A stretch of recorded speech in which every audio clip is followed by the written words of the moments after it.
Super बाजार cooperative Kankavli Sindhudurg जिल्ह्यातील एकमेव वातानुकूलित सुपर बाजार। पत्ता सुपर बाजार Mumbai Goa highway SM high school समोर कणकवली।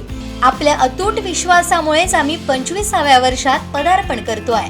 रायगड जिल्ह्यातील रोहा शहरात दमखाड इथं गुरुवारी रात्री मुसळधार पावसादरम्यान नाल्यावरील तब्बल 25 ते 30 वर्ष जुना स्लॅब अचानक कोसळला। या दुर्घटनेत 8 दुचाकी आणि रिक्षा थेट नाल्यात कोसळून त्यांचं मोठं नुकसान झालंय। रायगड जिल्ह्यातील रोहा शहरात दमखाड इथं गुरुवारी रात्री मुसळधार पावसादरम्यान नाल्यावरील तब्बल 25 ते 30 वर्ष जुना स्लॅब अचानक कोसळला। या दुर्घटनेत 8 दुचाकी आणि रिक्षा थेट नाल्यात कोसळून त्यांचं मोठं नुकसान झालंय। सुदैवानं कोणतीही जीवितहानी झाली नाही। मात्र ही दुर्घटना काही क्षण आधी किंवा नंतर घडली असती तर मोठी जीवितहानी होण्याची शक्यता नाकारता आली नसती। घटनेनंतर परिसरात एकच खळबळ उडाली आहे। पोलिसांनी तातडीनं परिसर बंदिस्त करून वाहतूक पर्यायी मार्गाने वळवली। नगराध्यक्षा वनश्री शेंडगे आणि मुख्याधिकारी अजय कुमार एडके यांनी घटनास्थळी भेट देत तातडीनं दुरुस्तीचे आदेश दिले। मात्र या जुन्या मोरीचं स्ट्रक्चरल ऑडिटच झाली नसल्याची माहिती समोर आली आहे। आता तरी शहरातील सर्व जुन्या मोऱ्या, पूल आणि नाल्यांचे तातडीनं स्ट्रक्चरल ऑडिट करून आवश्यक दुरुस्ती केली जाईल का, असा सवाल नागरिक उपस्थित करतात। कोलाड रस्त्यावरती दमखाडी गावाजवळ ही मोरी खचलेली आहे। जवळजवळ 25-30 वर्षापूर्वीची ही मोरी आहे आणि ह्या घटनास्थळी जसं आम्हाला कळलं तसंच माझी संपूर्ण टीम, मी उपनगराध्यक्ष साहेब असतील, CO साहेब असतील आणि माझे सर्व सन्माननीय सभापती, नगरसेवक आम्ही तात्काळ इथे दाखल झालो आणि ठेकेदारांना देखील आदेश दिलेले आहेत की लवकरात लवकर ही मोरी जी आहे सगळं आता क्लिअर करून घ्यायचं आहे। आपण बघू शकता JCB असेल, डंपर असेल, सगळं घटनास्थळी पोहोचलेलं आहे। बॅरिकेशन आणि ढोकापट्टी लावून आपण हा एरिया देखील सिक्युअर केलेला आहे। पोलिसांच्या मदतीने आपण ट्रॅफिक देखील बायपास रोडकडे डायव्हर्ट करणार आहोत।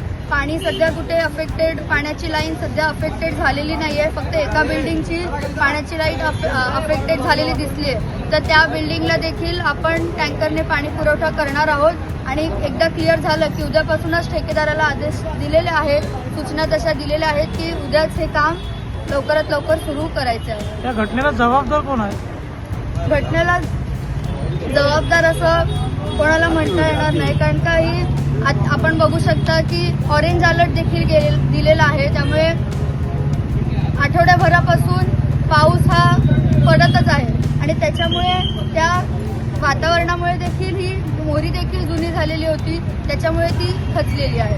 बऱ्याच वर्षापूर्वीची मोरी होती मॅडम, ऑडिट करण्यात आलेलं होतं की नव्हतं? असं ऑडिट असं ऍक्च्युली ऑडिट केलेलं नव्हतं आणि असं ऑडिट आपण करणार नाही। व्हिज्युअली जे काही दिसत होतं त्याच्यावरून एवढी खचेल अशा प्रकारचा अंदाज देखील आला नव्हता, पण आता झालंय। सुदैवाने कुठलीही जीवितहानी देखील झालेली नाहीये, त्यामुळे लवकरात लवकर काम करण्याचे आदेश नगरपालिकेने दिलेले आहेत। नाले सफाई करण्यात आली त्यावेळेला हे लक्षात आलं नाही का?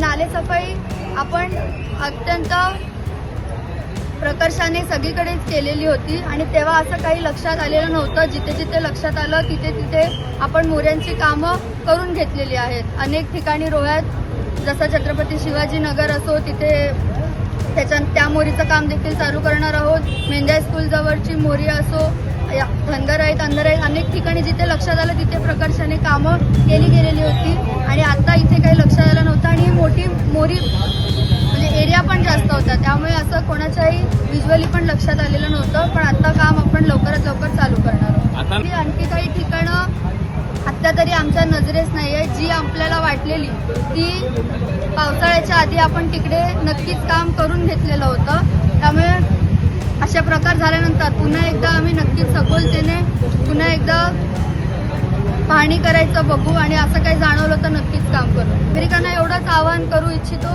की हा एरिया जो आहे तिकडे कोणी येऊ नये। जे ठेकेदार काम करत आहेत तिथे त्यांना काम करून द्यावं आणि ट्रॅफिक जी आपण डायव्हर्ट केलेली आहे तर सगळ्यांनी जे आपण सूचना दिलेल्या आहेत त्याचं पालन करावं आणि लवकरात लवकर हे काम करून घेण्यात येईल अशी मी तुम्हाला ग्वाही देते।